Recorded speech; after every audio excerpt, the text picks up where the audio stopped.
The U.S. Embassy in Israel will move from Tel Aviv to Jerusalem in May of this year after Secretary of State Rex Tillerson signed off on the security plan for the move.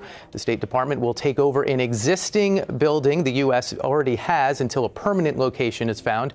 President Trump said he would recognize Jerusalem as the capital of Israel in December, and that, of course, led to unrest in the area. CBS News State Department reporter Kylie Atwood is in Washington. Okay, Kylie, when this was announced at the end of last year, I think most people expected it would be a years-long process. And then the news that it's happening in just a few months. What changed?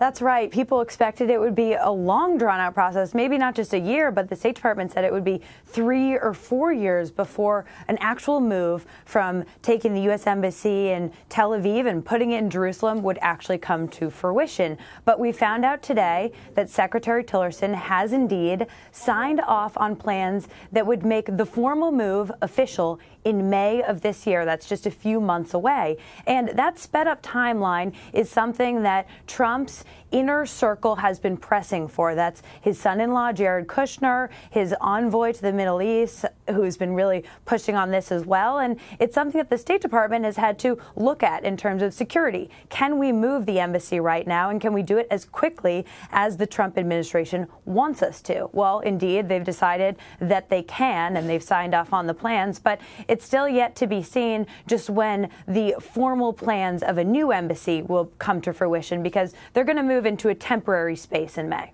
What do we know about that space they're moving into?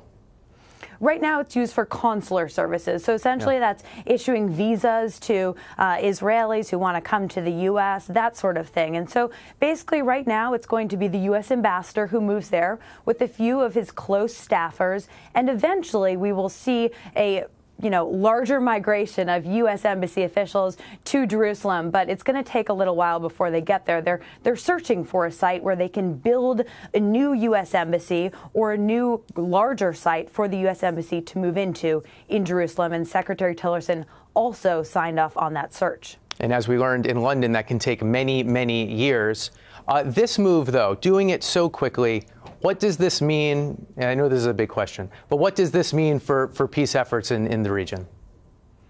Well, it's a fair question, because we saw when Trump, made this initial announcement at the end of last year, there were protests that erupted across the Middle East. It really infuriated a lot of countries that the U.S. was making this unilateral decision to move its embassy to declare Jerusalem the capital of Israel. But right now, it seems that, the tensions, the fire and fury has sort of calmed down a little bit. And so we're going to have to see how the countries actually react when the move is made. And we'll also see how this plays a factor in the peace process that the U.S. wants to be a part of between Israel and Palestine. But right now, there's really no communication between the U.S., the Trump administration, and Palestinian officials. So it doesn't seem like that peace process is really moving all that quickly. And so controversial, of course, because Palestinians hope East Jerusalem will be the future capital of their future state. We learned today, though, through the Associated Press that Republican megadonor Sheldon Adelson has expressed interest in actually paying for at least part of this new future embassy. That struck me as surprising. Is that as unusual as it sounds?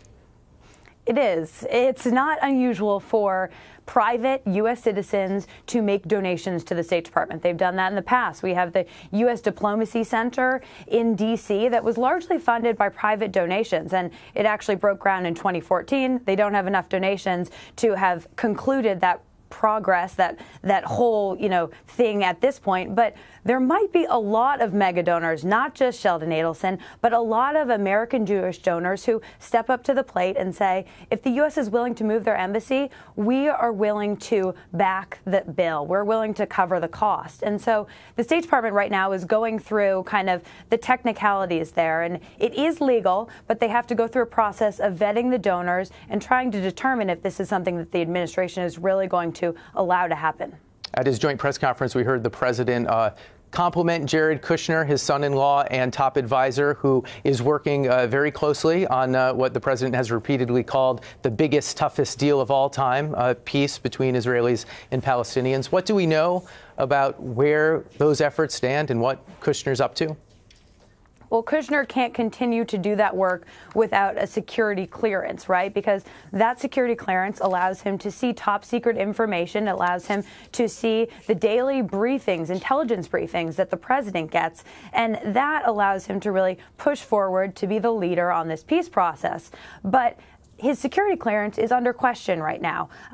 General Kelly, who is the chief of staff at the White House, is reviewing all security clearances right now due to a previous incident when a member of the staff was let go after allegations of sexual assault. And his security clearance hadn't fully gone through. So Kelly's now going through and checking out everyone's. And right now, Tillerson is, not involved in that process, but Trump said that he's leaving it in the hands of General Kelly to make the decision. So we'll see how that plays out over the next week or so.